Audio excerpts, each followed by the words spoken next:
Hello everyone, my name is Clantis and welcome to the Clan. So without further ado, let's get into this video. But before we get into the video, please smash me the like button because guys, it is continuing to fetch more honorable members of the clan who are coming with their two IQs and rubbing them together, and they spark opinions. One more time, let me remind the new people that are coming into this channel. This channel is not a news channel. This channel is not an education channel. This channel is a commentary channel where even yourself, you can leave a comment down below and voice your own opinion. We respect all opinions. We are not experts. We are not judges. We are not lawyers. We are not legal minds in the legal fraternity. We are just people with two IQs in the gray matter, and then we rub them together and then we spark our own opinions. As you guys know, an opinion is not correct. Also, it may be correct.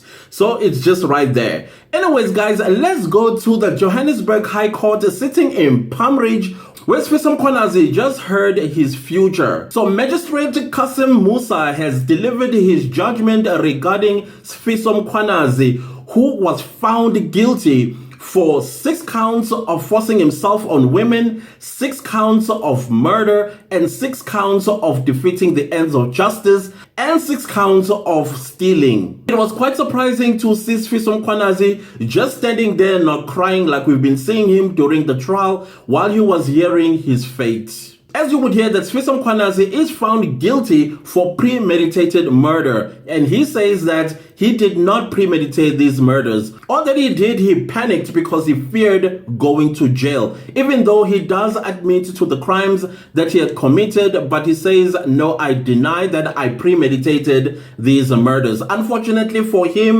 the Palm Ridge Magistrates Court found that it's not to be true. He did premeditate this because he was targeting Zimbabwean sex workers. In case you are confused where this story is coming from, in 2021, Mkhwanazi hired a lady of the night and he took her to his father's workshop, where basically he did the deed with her. After they were done, the lady kind of like upped the price and said, no, this is not the price that you're going to have to pay. Mkhwanazi was like, no, this is not what we agreed on. So there was a scuffle between him and this lady. This lady went straight to the police station and opened a case of him forcing himself on her. And of course, he was arrested and he was prosecuted and sentenced to 15 years in prison. However, 10 months in his sentence, he was released because the lady decided to go and withdraw the case. Basically, she said she lied. That did not take place. And in this trial, this is the only case that was withdrawn by Magistrate Musa. Other than that, guys, so he became very angry for going to prison for something that he did not do, resulting with him killing only Zimbabwean prostitutes. So that is why the court does not believe that his murders were not premeditated. He says they were not, the court says they were, because he was quite specific with the type of women that he was killing, namely their nationality. However, I do have the clip of the judgment. You will listen to it after here. So as you will hear in the clip, that on the 8th of May 2024, he is going to the Johannesburg High Court, where he is going to have a pre-sentencing hearing. I think this is where there will be mitigation of sentence, basically to say he's a first-time offender and all of that stuff. Psychologists' reports are going to be read, basically to try and mitigate the sentence, either to be reduced or the court to decide that no, we are remaining where we are remaining because he did show remorse or he did not show remorse. All that sort of stuff is going to be heard at the pre-sentencing hearing. Then after that, we are going to have another date that's going to be set for his sentencing. I predict that he's going to jail for at least 70 years. 6 life sentences plus that of forcing himself on these 6 women, plus stealing and probably other charges. Possibly he may be going for a long time. And he will be the second youngest serial killer South Africa has ever had. The first one is Cameron Wilson, who started murdering at the age of 17. Other than that, guys, here's the clip. See you later. In that during the period April to October 2022, at or near the place mentioned in count 1, which is Ilof Street, 18 Sprints and Stevenson Road, Village Main, in the district of Johannesburg Central, the accused did unlawfully and intentionally commit an act of sexual penetration with a female person, to wit, Chihota Nyarai, by inserting his penis into her vagina without the consent of the said complainant. On count number 3, murder read together with the provisions of Section 51, subsection 1 of the Criminal Law Amendment Act number 105 of 1997, in that during the period April to October 2022 and at or near the place mentioned in count number 2 in the district of Johannesburg Central, the accused did unlawfully and intentionally kill Chihota Nyarai, whose body was marked DR number 3101/2022, an adult female person. Count number 4, defeating or obstructing the administration of justice, in that on or about the date and at or near the place mentioned in count 2, the accused did unlawfully and intentionally defeat or obstruct the administration of justice by concealing the body of Chihota Nyarai, whose body was marked DR number 3101/2022. Count 5, rape, in that during the period April to October 2022 and at or near the place mentioned in count 2 in the district of Johannesburg Central, the accused did unlawfully and intentionally commit an act of sexual penetration with an unknown female person whose body was marked DR number 3102/2022 by inserting his penis into her vagina without the consent of the said complainant. Count 6, murder, in that during the period April to October 2022 and at or near the place mentioned in count 2 in the district of Johannesburg Central, the accused did unlawfully and intentionally kill an unknown adult female person whose body was marked DR number 3102/2022. Count number 7, defeating or obstructing the administration of justice, in that upon or about the date and at or near the place mentioned in count 2, the accused did unlawfully and intentionally defeat or obstruct the administration of justice by concealing the body of an unknown adult female person whose body was marked DR number 3102/2022.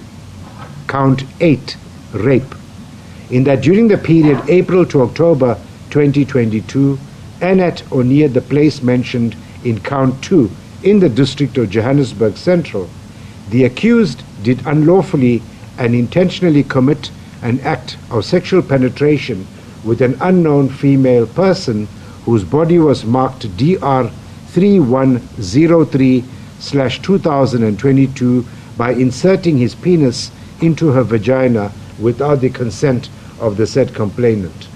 Count number 9, murder, in that upon or about the date and at or near the place mentioned in count 2, the accused did unlawfully and intentionally kill an unknown adult female person whose body was marked DR 3102/2022. Count number 10, defeating or obstructing the administration of justice, in that upon or about the date and at or near the place mentioned in count 2, the accused did unlawfully and intentionally defeat or obstruct the administration of justice by concealing the body of an unknown adult female person whose body was marked DR 3103/2022.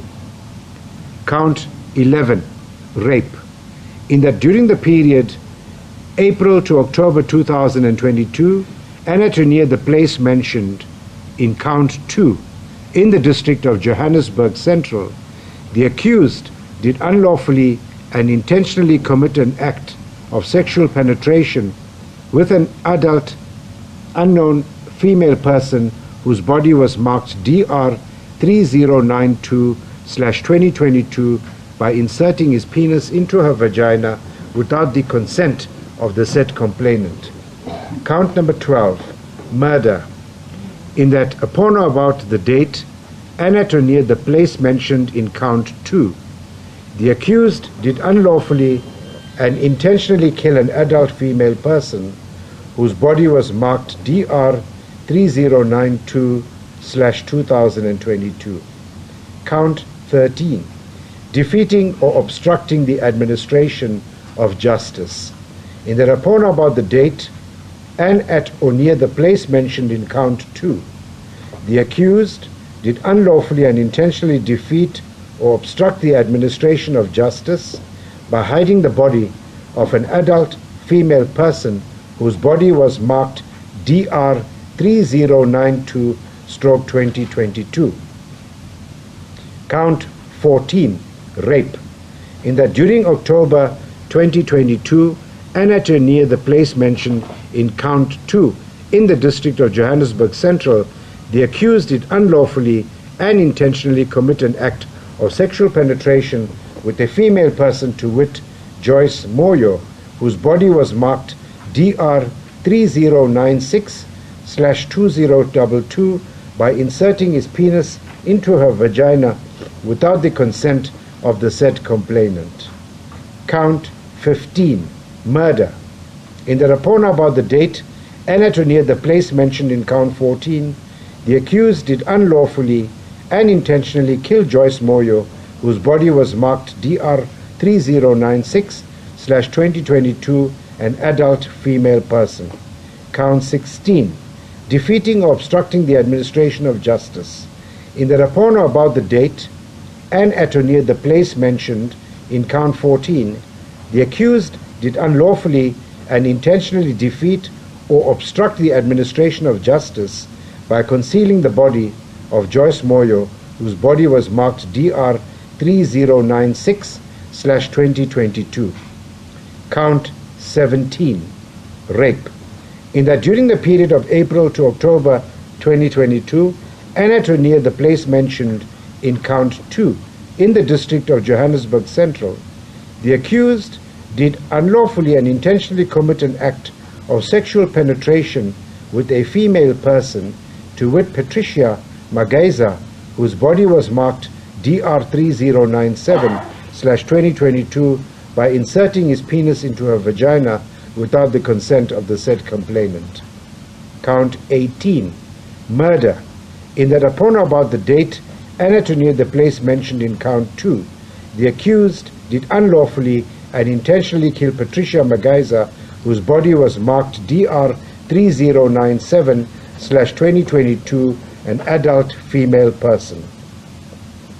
Count 19, defeating or obstructing the administration of justice, in that upon or about the date and at or near the place mentioned in count 2, the accused did unlawfully and intentionally defeat or obstructed the administration of justice by concealing the body of Patricia Magaiza, whose body was marked DR 3097/2022. Count 20, robbery with aggravating circumstances as defined in Section 1 of the Criminal Procedure Act 51 of 1977, read together with the provisions of Section 51 subsection 2 of the Criminal Law Amendment Act 105 of 1997, in that during the period April to October 2022 and at or near the place mentioned in count 2 in the district of Johannesburg Central, the accused did unlawfully and intentionally assault Chihota Niarai, the deceased, in count 3, and did then and there with force take the following items from her, to wit, a black Nokia TA1203 cell phone, the property in her lawful possession, aggravating circumstances as defined in Section 1 of Act 51 of 1977 being present. Count number 21, unlawful possession of a firearm, read with Schedule 4 of the Firearms Control Act 60 of 2000, in that during the period April to October 2022 and at or near the place mentioned in count 3 in the district of Johannesburg Central, the accused did unlawfully and intentionally possess a firearm of which its caliber is unknown to the state without being the holder of a valid license, permit, or authorization to possess such a firearm. Count 22.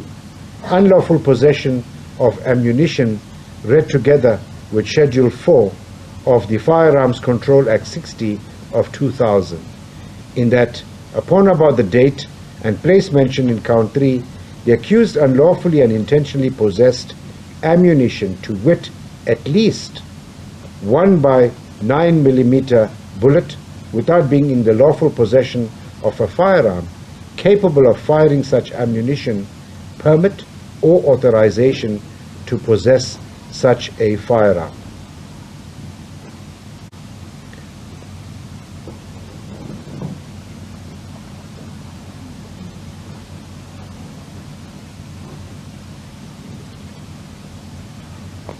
As agreed, this court is going to just deal with the salient aspects for the purpose of the accused.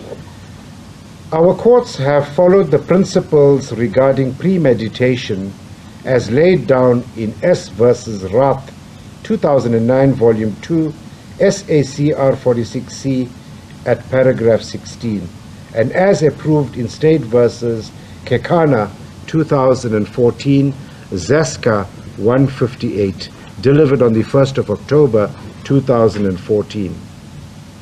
Premeditation involves inter alia the following, and I quote, "Clearly, the concept suggests a deliberate weighing up of the proposed criminal conduct as opposed to the commission of the crime on the spur of the moment or in unexpected circumstances. There is, however, a broad continuum between the two poles of a murder committed in the heat of the moment and a murder which may have been conceived and planned over months or even years before its execution. In my view, only an examination of all the circumstances surrounding any particular murder, including not least the accused's state of mind, will allow one to arrive at a conclusion as to whether a particular murder is planned or premeditated. In such an evaluation, the period of time between the accused forming the intent to commit the murder and carrying out this intention is obviously of cardinal importance, but equally does not at some arbitrary point provide a ready-made answer to the question of whether the murder was planned or premeditated." Close quote. In S versus Tonyane, 2018, Volume 1, SACR GJ at 30, the Honorable Satchwell J. said the following in appeal to a full bench, and I quote, "In deciding whether or not the appellant killed the deceased in circumstances where such killing was planned or premeditated, the test is not whether there was an intention to kill. That had already been dealt with in finding that the killing was an act of murder. The question now is whether or not the appellant weighed up his proposed conduct either on a thought-out basis or an arranged in advance basis as set out in Rath Supra N3 paragraph 16, or whether or not the appellant rationally considered the timing or method of killing or prepared a scheme of design in advance for achieving his goal of killing the deceased." Close quote.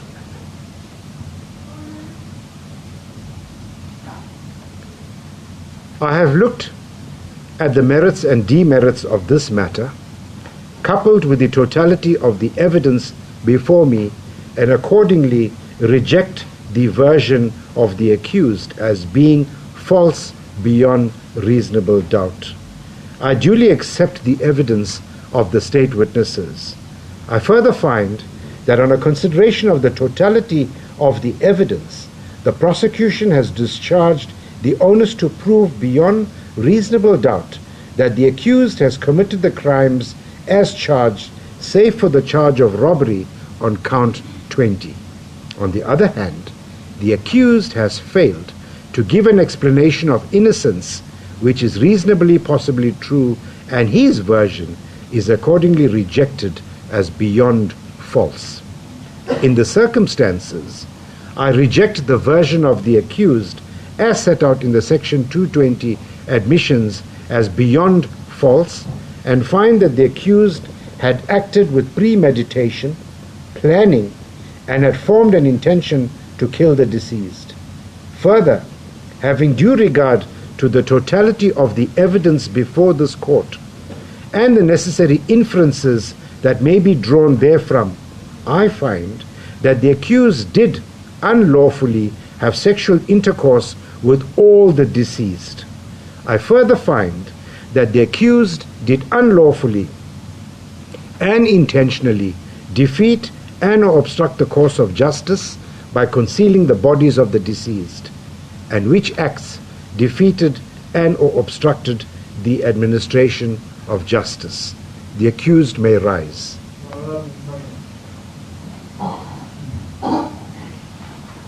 Would you then interpret this part of the order? In the result, I find as follows.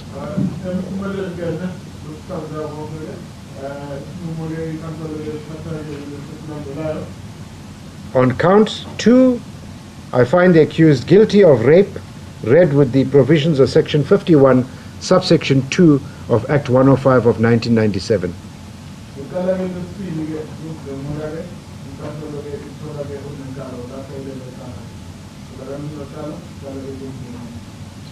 On count 3, I find the accused guilty of murder, read together with the provisions of section 51, subsection 1 of Act 105 of 1997.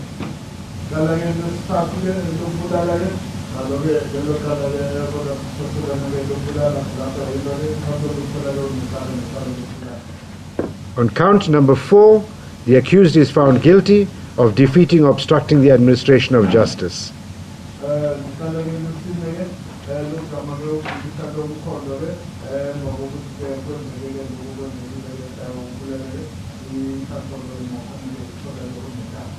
Count 5, the accused is found guilty of rape, read with section 51, subsection 2 of Act 105 of 1997.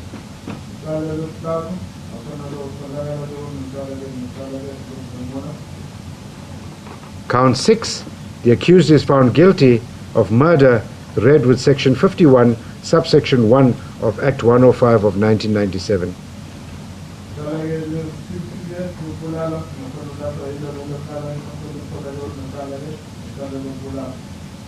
Count 7, the accused is found guilty of defeating or obstructing the administration of justice.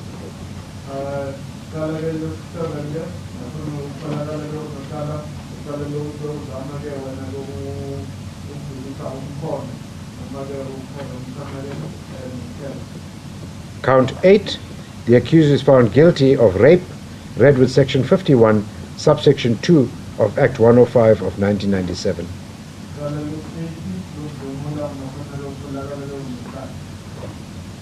Count 9, the accused is found guilty of murder, read with section 51, 1 of Act 105 of 1997. 9.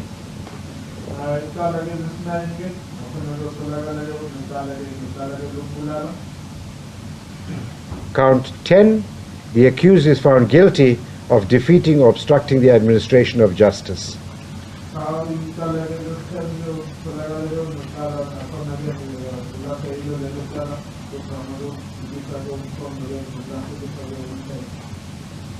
Count 11, the accused is found guilty of rape, read with section 51, subsection 2 of Act 105 of 1997.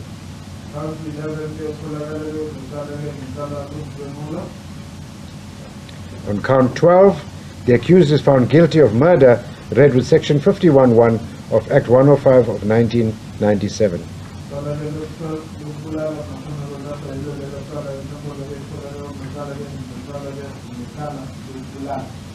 Count 13, the accused is found guilty of defeating or obstructing the administration of justice.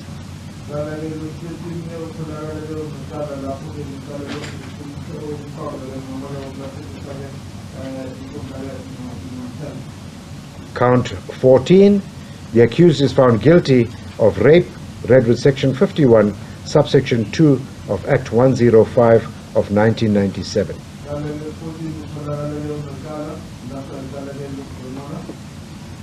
Count 15, the accused is found guilty of murder, read with section 51(1) of Act 105 of 1997.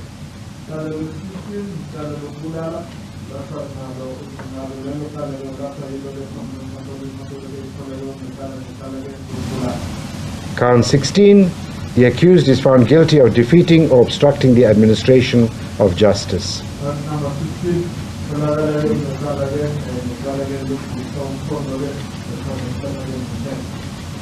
Count 17, the accused is found guilty of rape, read with section 51, subsection 2 of Act 105 of 1997.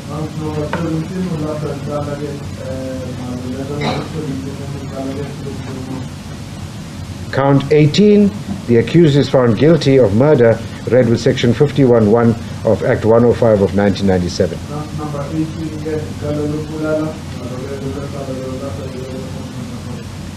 On count number 19, the accused is found guilty of defeating or obstructing the administration of justice.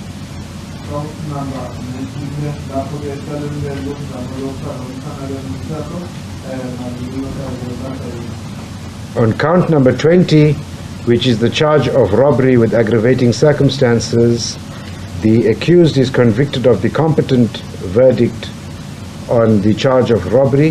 The accused is found guilty of theft.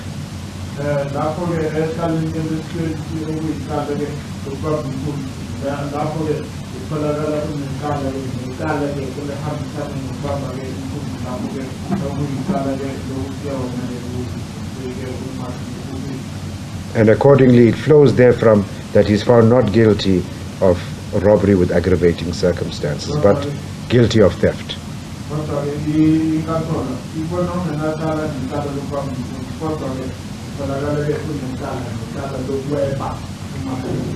Count 21, the accused is found guilty of being in unlawful possession of a firearm.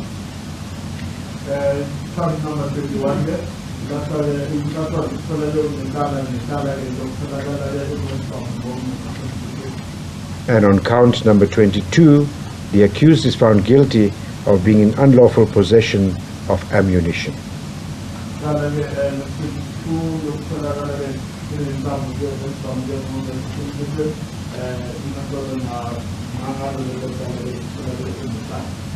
Mr. Mkhwanazi, do you understand the finding of this court?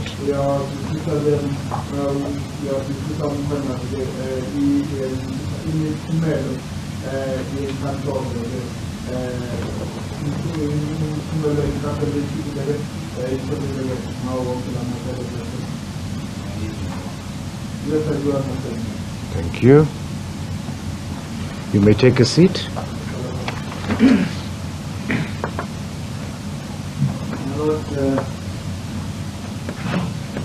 The accused does not have previous conviction.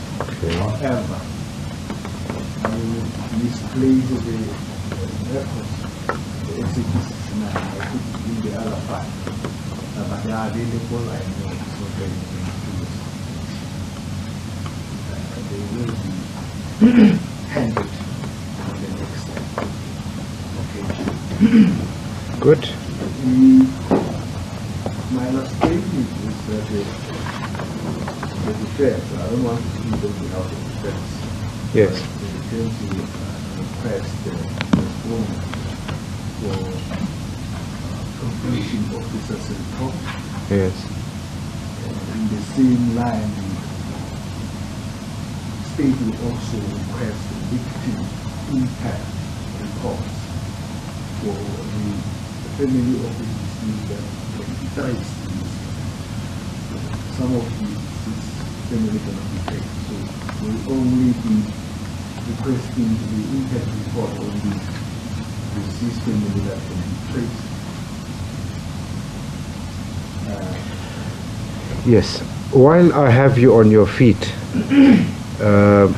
so as not to obviously waste time, can I perhaps hear, or before I get to that aspect, perhaps let me just hear counsel for the defense, and then I shall hear both of you on an aspect that the court would like to ventilate.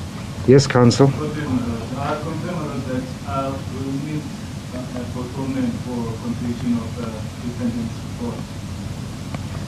I understand that it should take about 6 weeks, but usually just go from maybe we can, in the second term, beginning of May, You require a pre-sentence report on behalf of the accused? Okay. Can I just hear you while I have you on your feet? Section 286, capital A, Roman numeral 1 of the Criminal Procedure Act 51 of 1977 provides that a superior or a regional court which convicts a person can declare such a person a dangerous criminal if the court is satisfied that the person represents a danger to the physical or mental well-being of other persons or the community. To that end, what are your submissions relating to the fact that the accused be referred for observation and a report to be compiled by the psychiatrists at the Sterkfontein Hospital in order to guide this court relating to whether the accused is an individual, is or is not an individual who should be dealt with in terms of the provisions of 286(1)(a, and whether we can find out as to whether the accused represents a danger to the physical and mental well-being of the community. Does he? I know that things refer out to professionals and specialists about the posting for the court and Okay, good.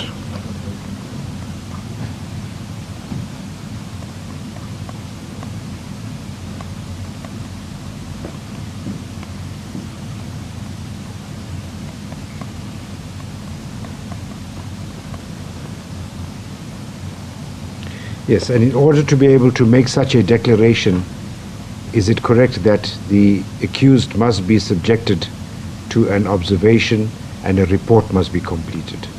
Indeed, so. And having due regard to the manner in which the crimes were committed and a systematic manner in which these were committed, would you agree that it's important for this court to satisfy itself that there is no underlying pathology involved with the accused, so that it can apply its sentencing discretion properly at the end of the day when it sentences the accused? Good, thank you. Mr. Mashabela, can I hear the state's submissions in relation to proceeding, for this court proceeding in terms of Section 286, capital A, 1 of Act 51 of 1977, wherein it would want to refer Mr. Mkhwanazi to the Sterkfontein Hospital for observation and for a report to be presented by the psychiatrists as to whether the accused is a person who should be dealt with in terms of this provision, and whether he represents a danger to the mental or physical well-being of other persons or the community. Well, it was the intention of the state to request that this assessment report in terms of the 6 calculate for the Procedure Act. There is in the finding of this court that the manners, or the 6 moral premeditation, and there was a pattern in which these manners were. Apart from that, the accused poses a risk because he did not just matter, he was targeting certain persons. So it is our submission that he's a danger to the sex workers. So such a person is a dangerous criminal. such communities had to be prepared to determine the survival of the underlying Okay. Can I just inquire from the parties, what date do you have in mind for the pre-sentence proceedings? It's common knowledge that these reports normally take about 6 weeks. They take about 6 weeks. So I suggested the date middle of May, that will be the mid-term of the second term. Because this term is only left with 2 weeks. And in these 2 weeks, actually, if one has to factor the fact that next week there is a holiday in between, and before that there is also a week of Easter, even after that. So March, April congest with some holidays. And in mid of May. So would you look at the week of the 6th of May? That should give the probation officers and other individuals involved a clear 7 weeks. Yes. That should be sufficient. The 6th of May is a Monday. You've got the 6th, 7th that week, the week. What would be a good day? You want to put it in the middle of the week? Council? Wednesday, the 8th of May. Is that okay?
All right, at 28 minutes after 11 o'clock, what you're watching there are live visuals from inside the High Court that's sitting in Palm Ridge in Ekurhuleni.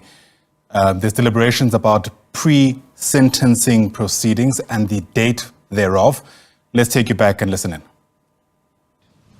It is ordered that 1, the accused is referred to the Sterkfontein Hospital for a report to be compiled by the psychiatrists in order for this court to determine as to whether the accused represents a danger to the physical or mental well-being of other persons or the community as provided for in section 286 capital A1 of Act 51 of 1977.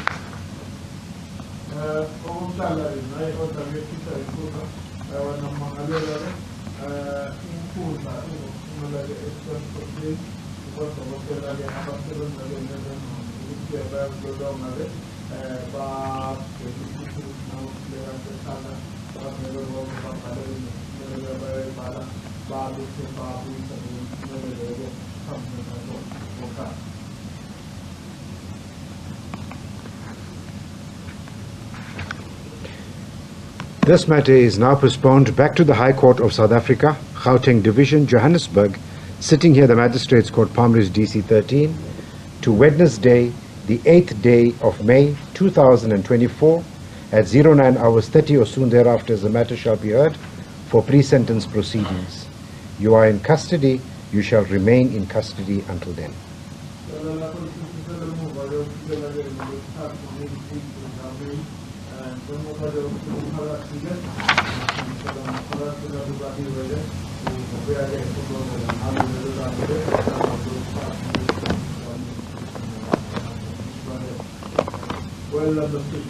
Good. Is there anything else, Mr. Mashabela?